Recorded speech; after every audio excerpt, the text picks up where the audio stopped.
Hello, welcome to Guide Glimpse.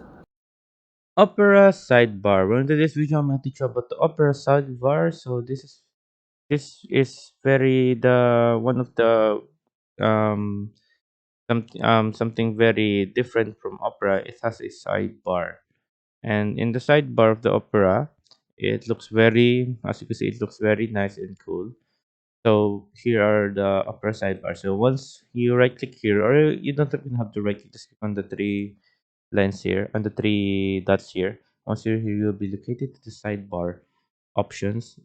So here you can either choose any sidebar programs, apps, features, tools, maybe or even workspaces.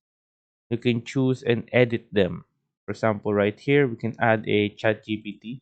So I don't have to type in chat GPT. I can just click here on the chat GPT, and now I can also remove stuff right here. I just click on that. After clicking on that, it will be removed.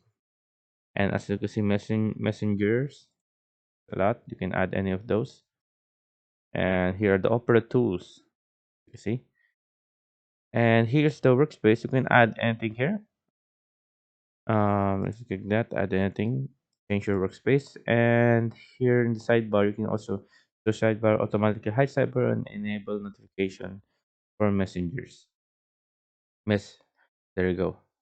So yeah, and a there you go. The sidebars right here. You can choose anything. Which one do you want? On depending on which one you have added here. You see bookmarks, history. You see everything, and you do anything right here. So yeah, it makes your more experience more easier and makes more enjoyable to use.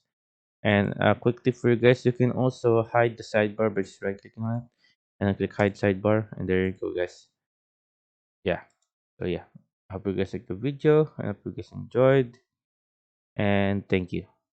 If you like the video, please consider giving us a thumbs up and subscribing for more content like this. Thank you.